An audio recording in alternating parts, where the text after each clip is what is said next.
on planet Earth, which is the Academy of Natural Sciences of Drexel University, which is in Philadelphia, Pennsylvania. I don't have my fancy mic with me today, so hopefully the audio is okay. And hopefully you can hear me okay because I have my mask on, because I'm here in a shared space in the museum. Hi, Andrew, and hello, Molly. How are you guys doing? Yeah, so what I do have with me here today is my camera setup, my DSLR camera setup, which I'm hoping to use and looking forward to using to give you guys a really great view of some of the specimens here that we will take a look at. So hi, fuzzydollface. I'm not selling these masks, but my friend Katerina, who's an arachnologist, she is on Twitter, and I'll are we connected on Twitter? Because I can send. I see that you're not here on Haps with us, but you're commenting from YouTube, and I can send you the info for her shop so you can go get one yourself. She has an awesome selection of masks, and I had such a hard time picking what mask to get. Oh, it looks like she's maybe not. I wonder if she's not selling them right now. Oh, they're sold out for now. She said check back in October. In the meantime, feel free to message me here if you have requests. So I guess we'll have to keep tabs on her mask situation. But here, I'll just share here on Haps so you can see what her website is. It's Entomasks, so pretty straightforward. And hopefully she'll have some selection on soon. I had such a hard time picking. I picked 3, but I really wanted to pick 10 of them because the designs were just so awesome. Okay, so Entomasks. Did it go across? Here it goes. Ready? No, did it already go and I missed it? Maybe. Entomasks. Yeah, I'll push to program one more time. My mask. Because there are breakout cases of COVID still. Because of things are complicated. All right. Andrew says he was just thinking about me and Ashley, weirdly enough. Cool. Well, Ashley and I are gearing up. Ashley, if anyone's wondering, Ashley is a assistant curator in Scotland. She and I are co-communication officers of the Entomological Collections Network. And we're gearing up for our annual meeting, which is at the end of October. If anybody's interested in joining and learning more about collections, deep dive, $20 to attend the conference. We keep it low and to make it super, super accessible, which is especially easy when it's virtual. So that's awesome. Hi, Pablo and Frank and Carrie. Hello. Yes, because mask. Happy Halloween. So Amiko over on Twitch. Hello. Molly has to wear a mask inside at the ceramic studio too. Yeah, it'll be amazing when we don't have to wear a mask anymore, but for now, bugging it up with a mask. So I'm here at the museum today, and it's an open forum. If you guys have a request for an insect you want to see, go ahead and request it, and I can go pull the drawer. Basically, you can kind of think of this as being at like a candy shop, but for bugs, or like we're at the mall and like, what do you want to see? We have over 12,000 drawers of insect specimens, and off the bat, I will show you guys one that my coworker was just about to put away into the collection, which was, let me get rid of the little bug scope sign. My coworker, Jason Weintraub, the collection manager, was about to put these away, and I was like, wait a second, I will put them away. I'll show them to our friends through the bug scope. And these are a beetle that is remarkable because it's one that parasitizes cicada larvae. So a lot of people are like, what do cicada larvae do during those 17 years underground, or during the year underground, depending on what species they are, or during those 13 years underground? And They're eating food, they're sleeping, they're crawling around, trying different plant roots. And sometimes they're being parasitized by these beetles, which this is something that I learned today. Maybe you learned it today too. We all learned this new thing today because I had no idea that these beetles parasitize cicadas. They are a beetle. Oh, the camera's trying to look at me, but look at the beetles, not me. I'm the woman behind the box, so don't mind me. This group is called the cicada parasite beetle, family Riposteidae, and we're going to use this handy book, which is an awesome, beautiful book, Beetles of Eastern North America, although there are only 2 species of this beetle in the USA, so chances are you probably have one near you, somewhere, wherever you might be in the world if it's not the USA, because we only have 2, when there's many other species. It says 5 species in 1 genus in North America. Oh, so that's more than one. Sorry, there's more than 2 species, but maybe we just have 2 in Eastern North America. Anyway, we had a researcher in Florida ask for information because he found a new species, and so he wants to compare. So that's why this drawer was taken from the collection, to take a look. Yeah, Molly here is saying, I thought they were just attacked once they left the ground. Yeah, so this is where it's tricky because it's hard to see what's going on underneath the ground. And so it's a lot easier to find information about what's happening above the ground because, we can see better. But the evidence is, well, I'll read you this passage, story time. It says, Riposte beetles, and I'll hold up the drawer so you can look at the beetles adoringly as I read this little passage. All right. Is that good? But see, it's so human-centric. Don't look at me, camera. Look at the beetles. There we go. If only I could. Here, maybe I can tap it so it looks at the beetles and not me. I just want to be a blur in the background. No, stay. Stay, camera. Okay, I think it's going to stay now. Cool. There we go. All right. Riposte beetles are also known as cedar beetles. Little is known about the biology of these beetles, with the exception of Sandalis niger, described by Notch. This species gathers in mating aggregations in late summer on the trunks of American elm, shingle oak, and other hardwoods. Males and females are found crawling or copulating on the bark, resting on nearby grass, or flying nearby. Females lay large numbers of eggs in the holes and cracks of bark, preferably in areas where there are plenty of cicadas, with an ovipositor that is nearly as long as their body. Wow. So as a reminder, ovipositors are those pointy things that people oftentimes see on insects and think it's a huge, long, scary stinger. But usually it's just this long apparatus, this long, basically extra arm that's used to put an egg in a hard-to-reach place, like in a cicada underground, in the case of these beetles. And I wonder if we can see any any of these long ovipositors. Sometimes they can retract though. So anyway, okay.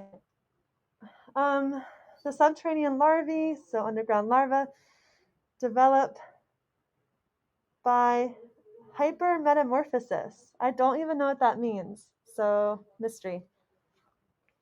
After hatching, the highly active triangulin makes its way through the soil in search of young cicada nymphs.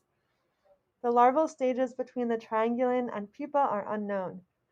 A single pupa with a shed larval exoskeleton of this one species was found inside the hollowed-out exoskeleton of a cicada nymph.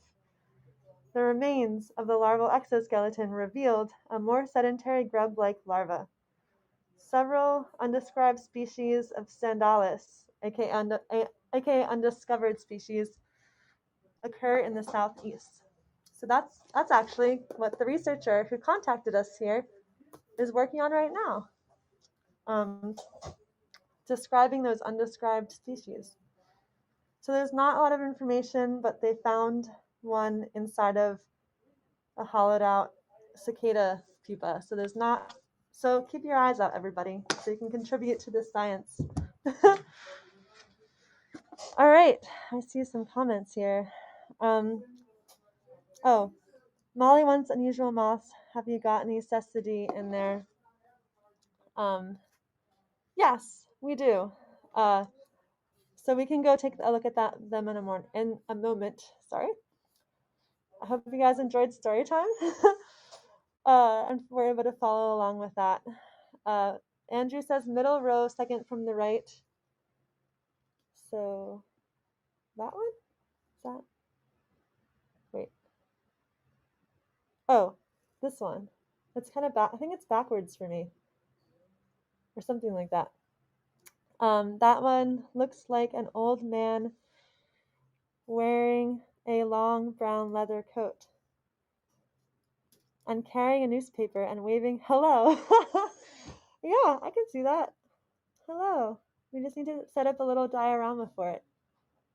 One thing that I'm noticing too with them is that they have what we call Lamellat antenna, which means they go like that, kind of open up like that, kind of like opening up a satellite dish or something like that. And that's basically what those functions are, creating a lot of surface area for picking up chemicals and pheromones and things like that.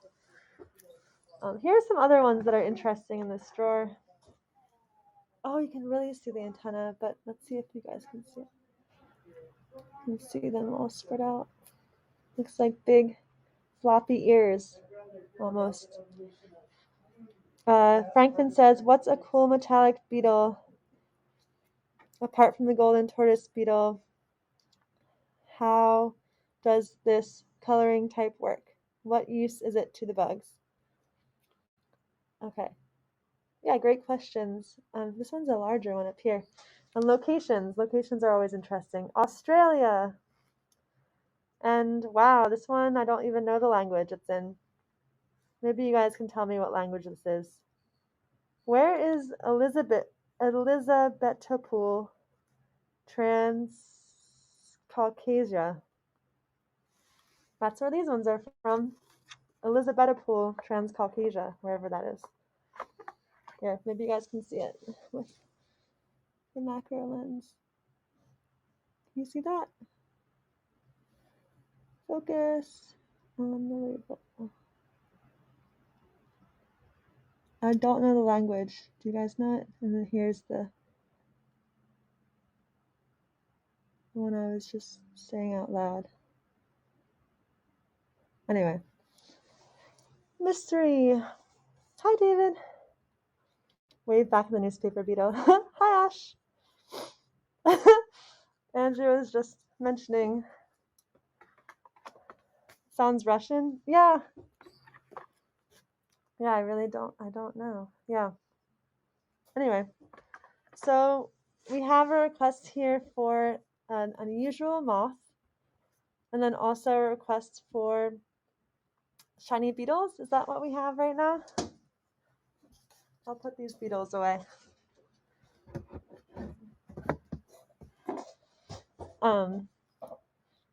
Yeah, what's it called? I'm just gonna invite Ashley in case she wanted to hop on the screen here and join the broadcast. Okay. Which shiny beetle shall I bring? Shall I just go find one? There's some pretty bright scarabs. Shiny whatevers. You're in my PJs, so yeah, I forgot that it's kind of late for you. All right, you don't have to join if you want to. If you don't want to.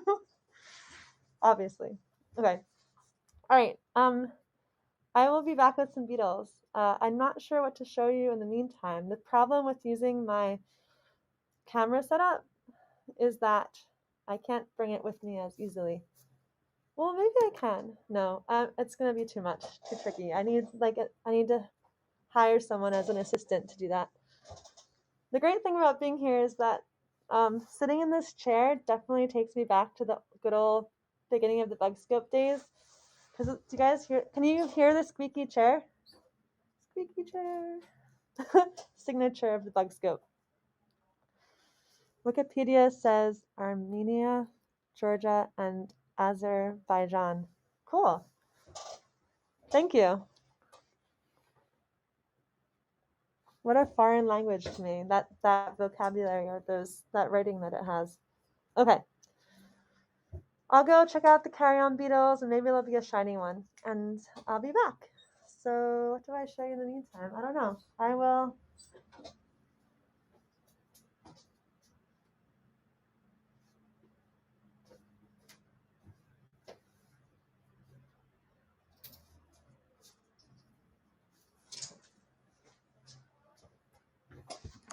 Maybe I'll just be back, I guess. So I'll be back in like 2 minutes maybe or 3 minutes.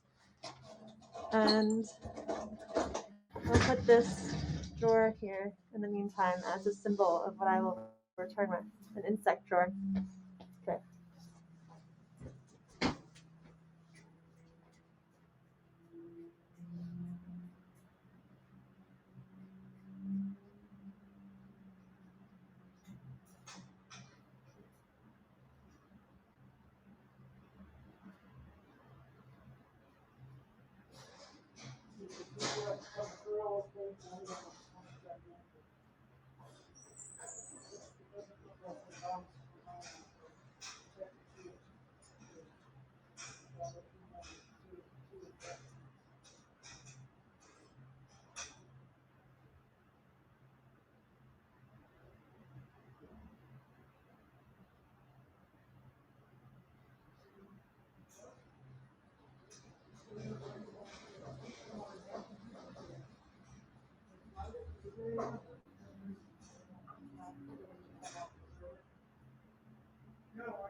That's why it's constantly reverting to that. Yeah.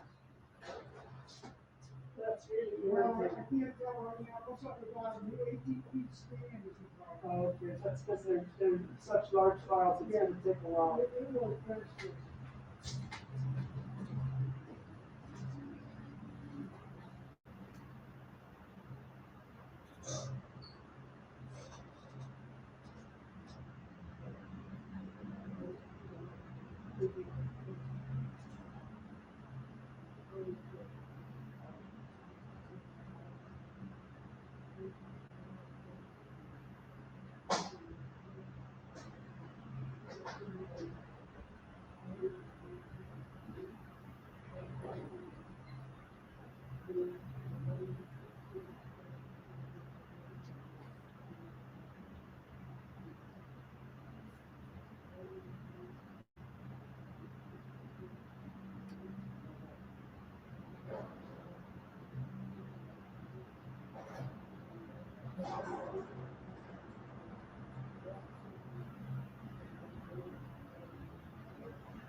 All right.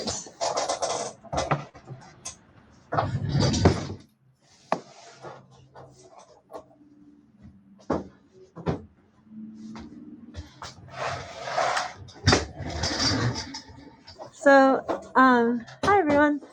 So the poster back there is bees. It's bumblebees of the Western USA. And then carry on beetles, useful for plane trips. Nice. I'm gonna share that on the screen. Did I do it? I think I did it. Okay. I'm presenting. Cool. Okay. So I got some carry-on beetles. I forgot to check where these ones are from, but these are, I think, all from the USA. I do have a question though. Here's a nice example of a larva next to an adult. Is this bright enough for you guys too? Do I need to make it a little brighter? Is that better? Brightness wise? Or is that too bright now? It's a little too bright. Okay, what's that? That's better. Yeah, so you can see the larvae right there, which will be scuttling across a dead animal, and then eventually it'll metamorphose and transform into the adult. I do have a question for Ashley. Ashley, do you know why they tend to be this coloration of the black and the orange? It's very good for Halloween. Maybe it's not a coincidence that Halloween colors are black and orange. Yep. These ones are Silpha americana. And then we have this drawer of Necrophorus and undetermined ones, which means they have yet to be ID'd, but it looks like a mix of Americanus and some other ones. Yeah. With some lovely fuzz on the thorax of these two here, which is pretty cool to see. Is that a different species, maybe? I don't know. And then these ones here with those nice grooves. Yep. Collected in, these ones are collected in Philadelphia. And then also Ridley Creek, which is also nearby. In the 90s, a lot of them. So, there's a couple of other ones. I don't know what's on this, what that orange stuff is on this one. But some other ones with notes. Don't see difference between this and something else. Yeah. Ashley says the fuzzy one is Necrophorus tomentosus, probably. All right, I better start taking these notes down so I can add the ID labels with your name on it. Because, yeah, these ones are not determined. Oh, some of them are, but not all of them. Yeah, those ones are not. These ones really have a really pretty, like, kind of sheen on their thorax.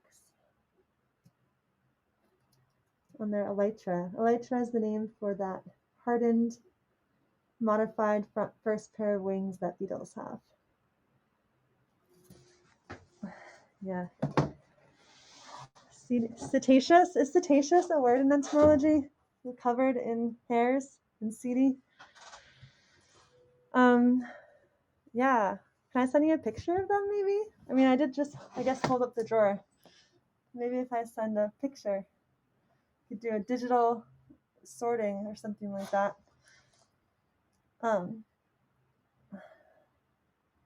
Ash says, I'm afraid I'm not sure if the coloration for the Sylphony subfamily is understood. Okay. Okay, cool. Yeah, why not? I'll do that. Maybe after this, I'll just snap a picture and send it then.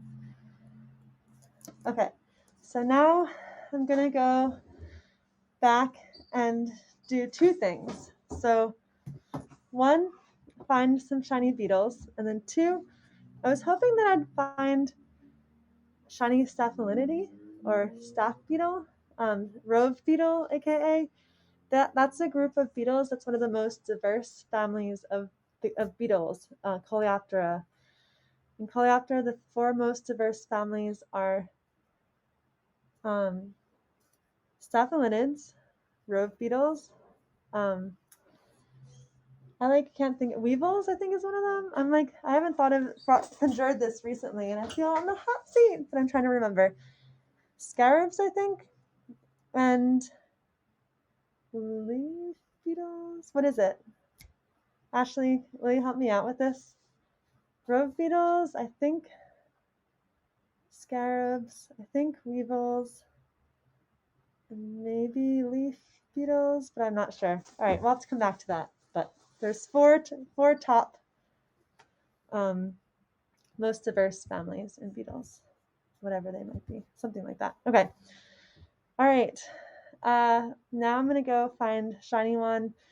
I was hoping with the staph beetles that I'd be able to find like a shiny purple one because I saw shiny purple ones in Costa Rica once and it was awesome.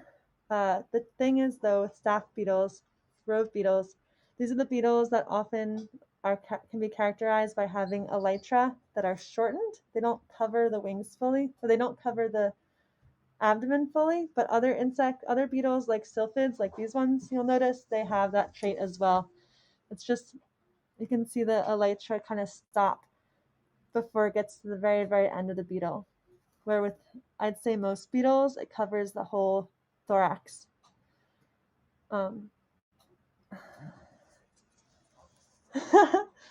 Yes. Ashley is an author too on the topic, I will add, and has talked about sylphids on the Bug Scope in the past. So I encourage you to go check out that episode to learn more or connect with her on social media as well. And read her book. Yeah. Okay. So now time to, I just want to say one more comment about this beetle. I really like how this one has that subtle orange squiggle at the bottom.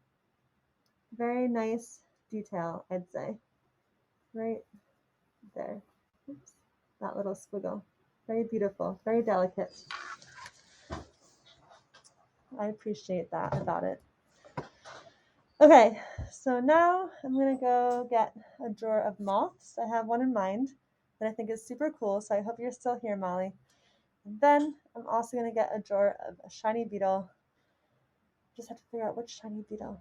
Too many to choose from. Okay, BRB.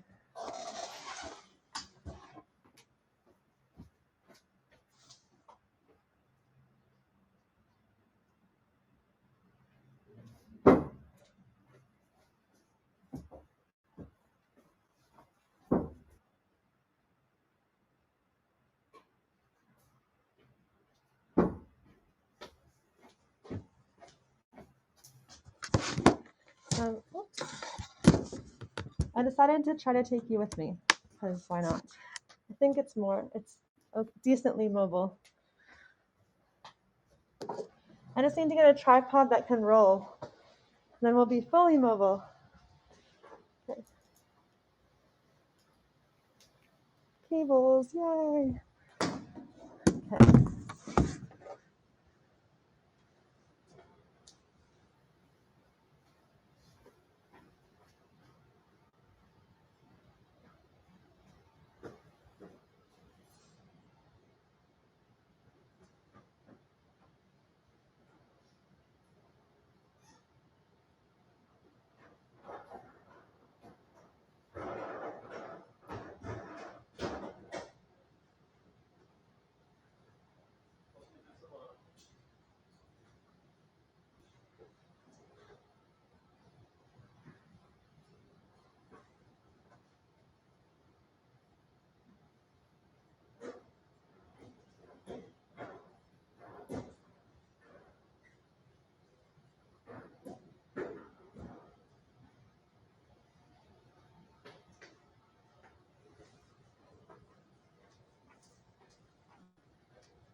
All right, here's a really wonderful shiny beetle for you. Just look at them. Aren't they stunning? Just unreal looking. The colors, the color variation from one specimen to the next is just completely breathtaking. You can tell the difference between the males and the females here. I mean, especially in this part of the drawer, because the females do not have those huge mandibles that the males do. Yeah, thanks for the Appreciate Award, Ash. And yeah, Frank, aren't they stunning? Yeah, so these are lucanids. Here's our drawer. And let's see. I guess that's the genus. Is there a common name? I see. The tricky thing about me like pulling things out like this is that I can't prepare ahead of time with the information. But I also don't have a surface to put this on, which is not helpful. But I'm gonna open up one of the cabinets because the cabinets each have like a drawer that I can place this on. I want to take the glass off to show you guys some of them without the shine of the glass interfering.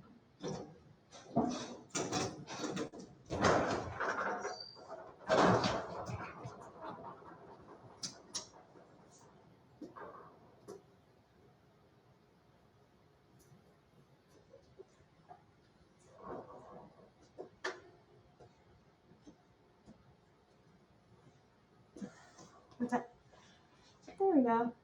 So these are, doesn't say the exact species on here, but I bet you it's a very recognizable species because of how distinct they are and stunning they are. If that makes any sense. If someone can look it up, do you know what? These are stag beetles, yeah, Lucanidae. And maybe I can look it up, but they likely have these huge mandibles for fighting each other off of a branch or someplace so they can win the female. These are collected in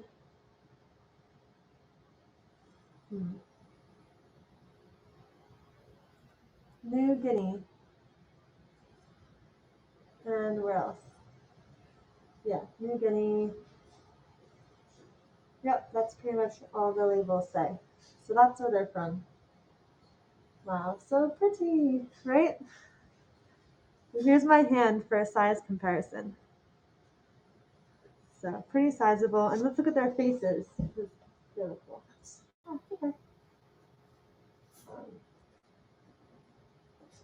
Their mandibles and their antenna. And why are they so shiny? Like, I don't really know.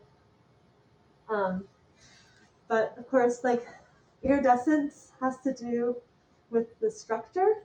Whoops, my hair thing fell out. Iridescence has to do with structural coloration. It's not a pigment, so something about the way that the architecture of the exoskeleton is what causes the iridescence. It causes the photons of light and the wavelength of the light to go in a certain way that creates that color. And that's why when you look at it from different angles, the colors change a little bit. That's why it's shiny, because that affects the angle and the wavelengths that the photons are coming into your eye.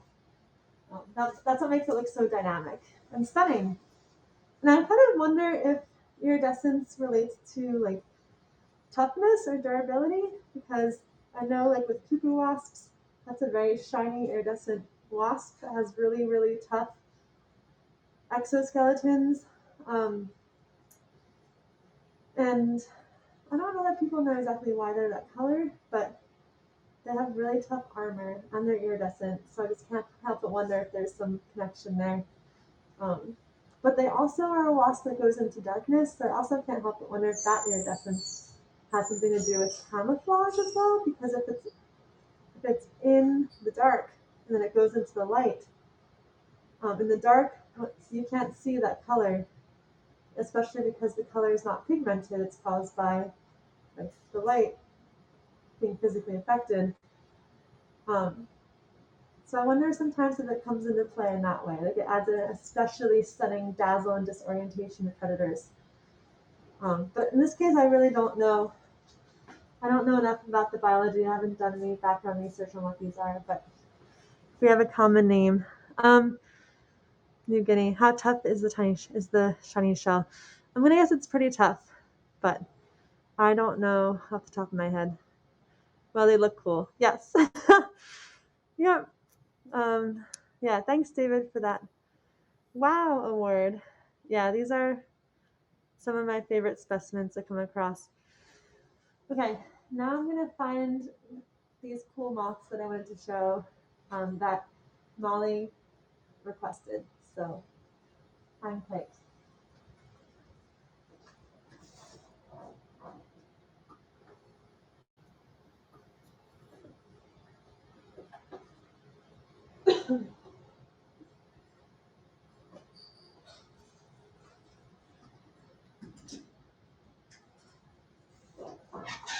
Oh, I also wanted to note that, like, even though, like, these are, for example, are all the same species, you can really see variation. Just like you see variation across humans, and we're all the same species, you'll see variation in other animals as well that are within the same species.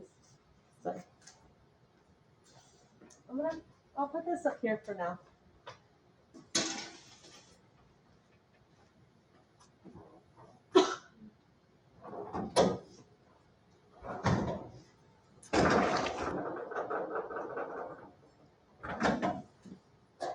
I'm gonna figure out where I am here. I'm gonna go in this aisle.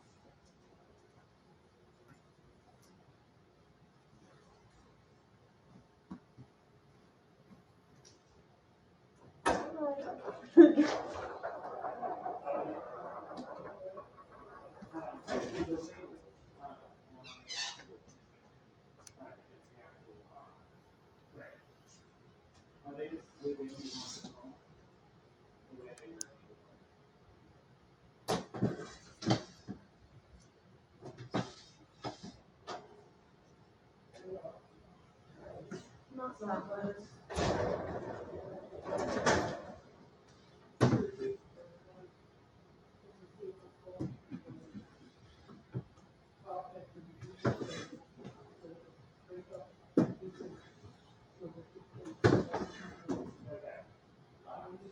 Right. This is not our final destination, but I just wanted to share one of these drawers. I just think this moth is really cool. Very cool pattern. Eventually, this is where there's always more work to be done in collections, because ideally, each of these species would be in a different unit tray. That way, if any part fell off, it would be reassociated with its species. But it just takes so much time because we have 4 million specimens to deal with. So for now, it's just this is the way that it is. But eventually, someone's going to come around and separate them out into their own containers for one for each species, one unit tray for each species. Wow, this one is really golden. Looks magical. Okay. Oh, Ash. Ash says I just tweeted earlier that I was missing visiting other museum collections. It's like you heard my wish. This is great. Awesome. Yeah, good timing. Good timing. It's fun to be able to use my camera to up the production quality for this too.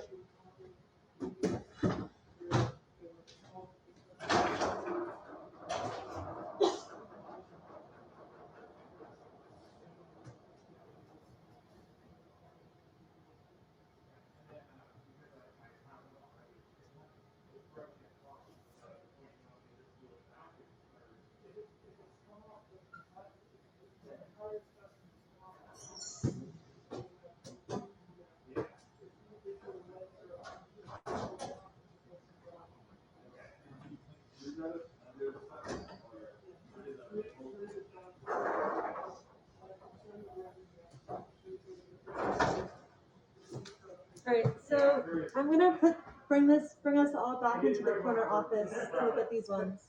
So. There's also some points and a point punch in the corner office if you need to make them. once, and we make them out of the label card stuff that the Astro like. Right, back to the corner office.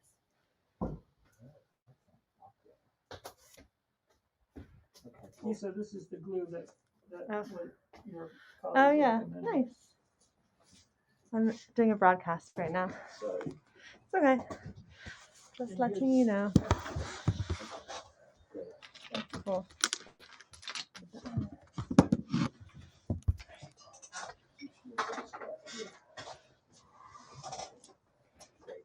Thanks. Yeah, I just wish the camera was more portable like my phone, but so far so good. And I wish I could put like the comments so I could read the comments like right near the camera too. Otherwise I'm just going like, woo. Okay. So the herald moth, I can look for that next. Okay. Well, that's quite the bug ball. Yeah, Mushroom Mentor. It's like a really awesome resource. One of the oldest collections of insects in North America.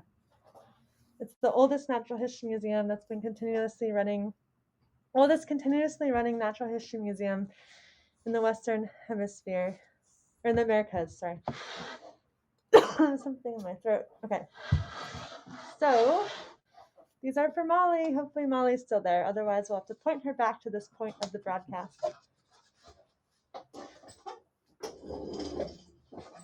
Okay. So I love this part of the collection. These are some moths that are Erebidi, tiger moths. And a bunch of them are mimics of other animals like wasps, things like that. And as you'll see, like it looks like it's a wasp up there. It has clear wings like you might expect a wasp to have, but that is also a moth. And you can see here the tags that are in reddish. Those ones have the species epithet name, and then the ones that are black, like Diptyloin, that's the genus. Although I will give the disclaimer that those labels are really old, so there's a chance that they are outdated and synonyms of what the valid scientific name is. Yeah, super beautiful shapes.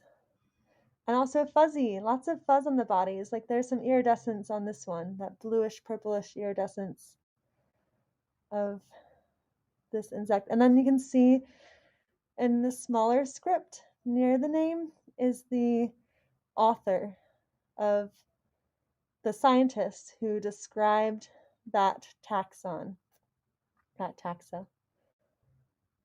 Yeah, really. This is one of my favorite sections of the collection here. Really beautiful little insects. Here. And this one even has that blue and then with the tuft of reddish at the very tip of the abdomen. Some look like faces. All right. Oh wow, what's up? I don't have COVID, I just have something stuck in my throat.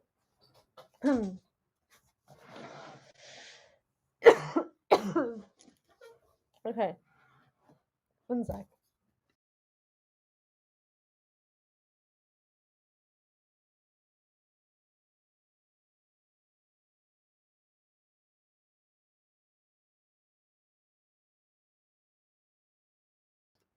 You feel safe because I have my mask. Good. All right, sip of water though.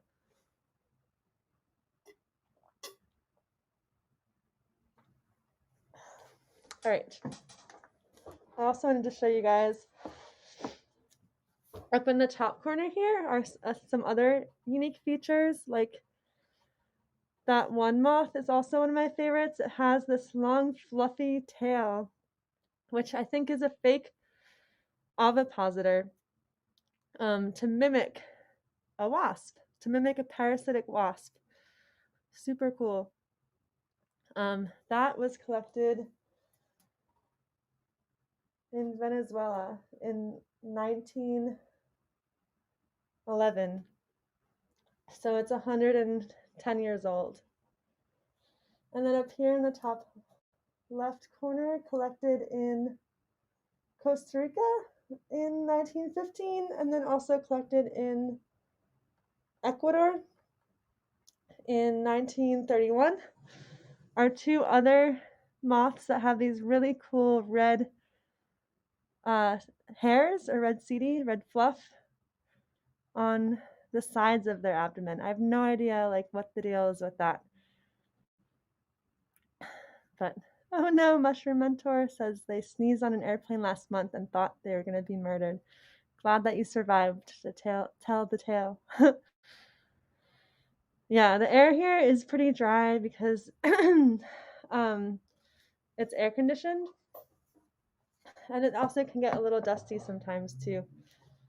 So wow, I think we looked at this already, but these ones are really beautiful, so beautiful. I mean, they're all beautiful, but I think these ones are just so delightful as well.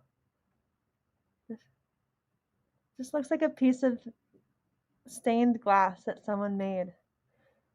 But it's made by nature. Made by billions of years of evolution coming to this point. Coming to today. All right, next drawer. Nature is awesome. Definitely present that on the screen. Is the red on the wing the same material? The red on the wing, those are scales. And I guess, yeah, on the body it's also scales. I don't think there's a difference so much, except that maybe they're shaped differently because of the effect that scales might have on the body versus on the wing. Like maybe the scales on wings have to be shaped a little more differently to not hinder flying. And maybe the scales on the body will tend to be a little fluffier perhaps to help keep warmth in for the insect. But I do think that the basis of them are, to my knowledge, are the same, but also that's my inkling, and I haven't done specific studies on that. Okay. Here's another drawer of arctiids or tiger moths, and this one has larger moths. Don't know things specifically about them, but these ones are from Brazil, Costa Rica, Colombia, Ecuador, and Nicaragua are some of the places where these are from. So we're traveling to Central and South America with these specimens. And unfortunately, I don't know anything about their natural history. But the great thing is that about looking at specimens, even if you don't know anything about them, is just the wonder that's put forth in front of you. The awe, the appreciation, the mystery, the curiosity that they spark. So, and these are iridescent, so if I move them around a bit, you'll see the colors change a little bit. Still easier to see, I think, with when you have a bifocal situation.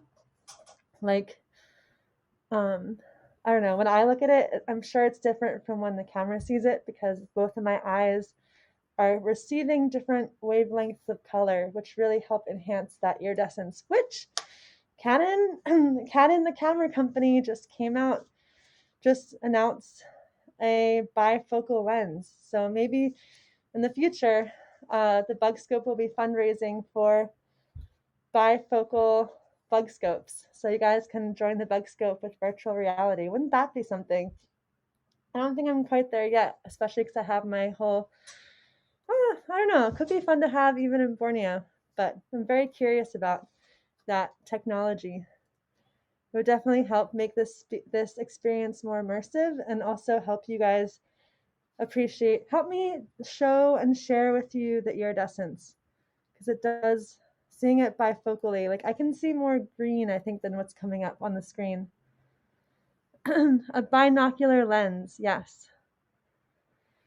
Do any of these glow in a black light? Great question. They, so I don't know that these specific ones do, but I think there are some that might. Maybe we can do that during another broadcast.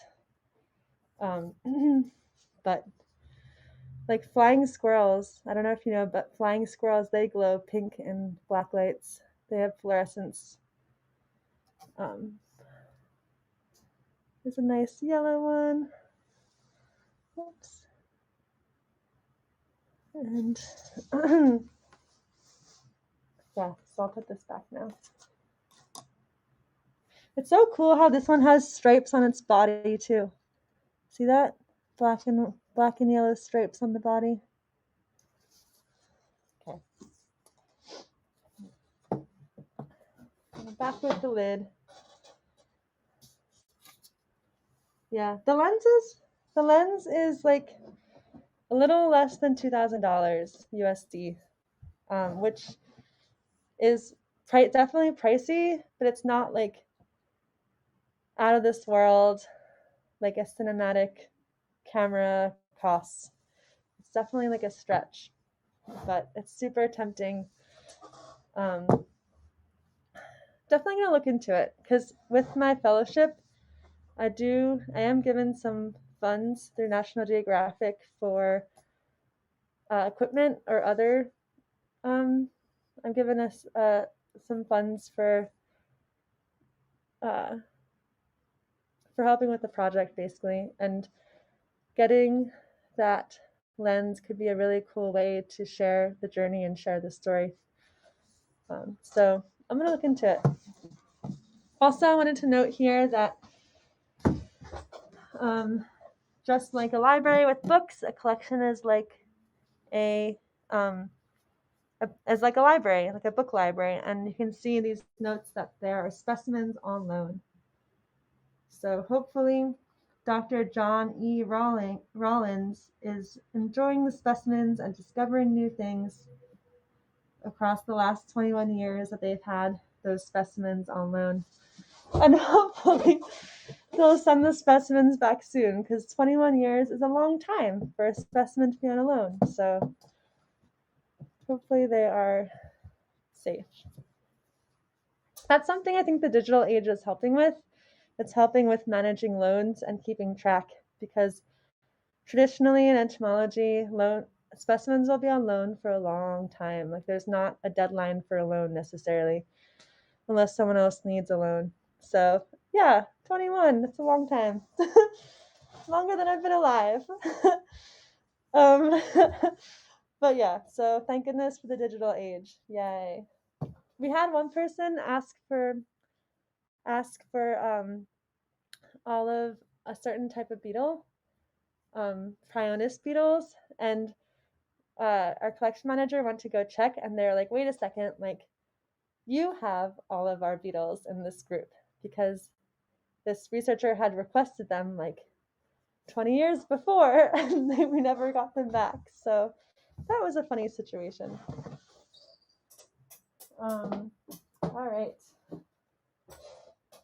And then one more drawer that's kind of like the first one, where it has lots more tiger moths, bunch of different genera you can see on the front here, and some more beautiful iridescence. Probably, I bet you that red is somewhat obscured when the wings are closed, I'm guessing, and then maybe opens up for a sort of flash and dazzle display.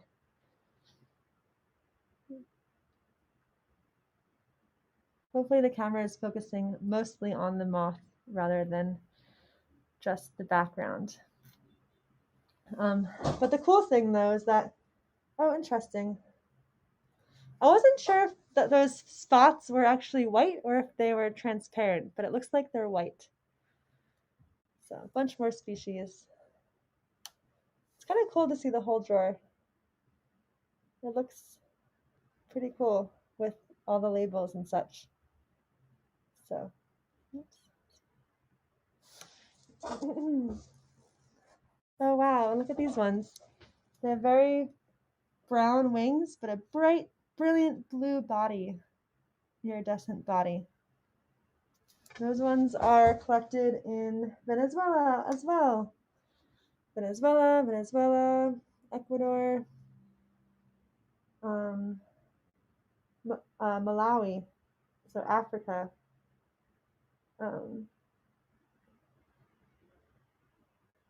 Maybe this one.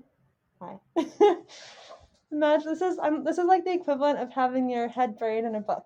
My head is buried looking at the drawer. I think that these ones are from Italy. I think maybe Sicilia. Yes, Italy. Italy too. So now we have some Europe. Some of Europe.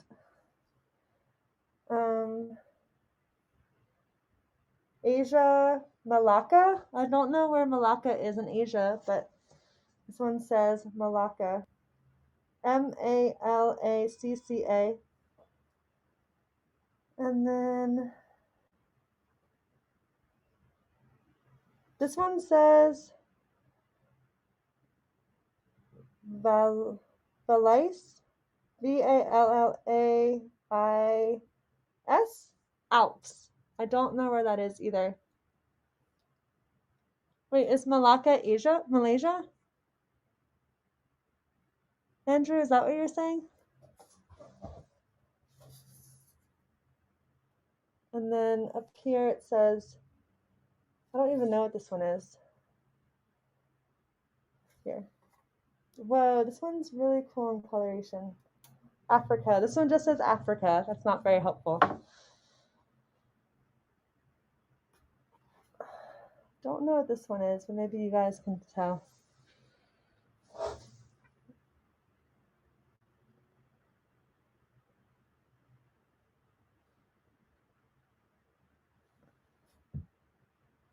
Any ideas?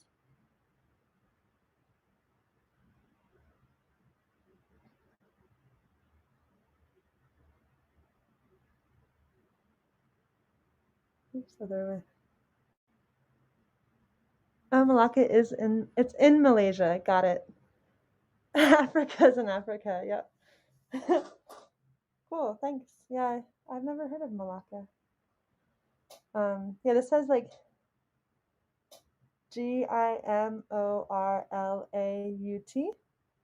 I think. Is that what you guys got too? Don't know where that is.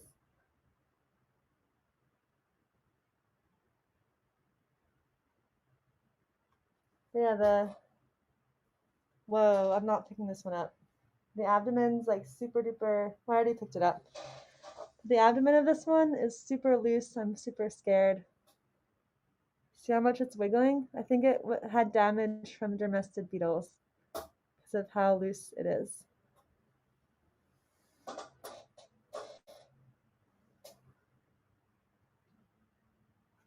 All right.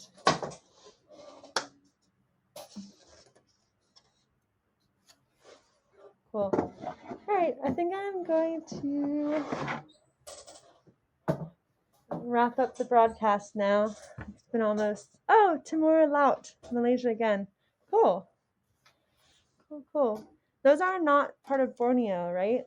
I want them to be part of Borneo because it'd be cool to see those there. Look forward to seeing those there. But Malaysia has a bunch of locations, so catch you next time. Cheers! Thanks, Mushroom Mentor, for coming by, and see you next time. Yeah, thanks, guys. I'll probably be here again next week, so if you have a request for something to see, let me know. But this was fun, and I'm really happy that I was able to show you guys these awesome insects through this format, because I know that it's way more clear than one periscope ever was. And also, yeah, it's really fun to show them to you in a more crisp way. So yay, thank you, Haps, for making that possible. And cheers. Yeah, thanks guys for your requests and for exploring the collection with me. It's really fun because there's so much beauty and mystery. And thanks for the Stream of the Week award, Frank. And bye, Ashley. Good night.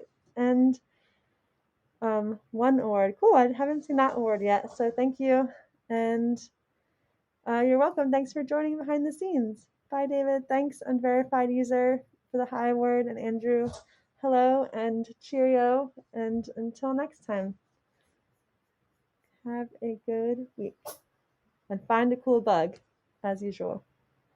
Yes, blessings to you too, Bill. Cheers.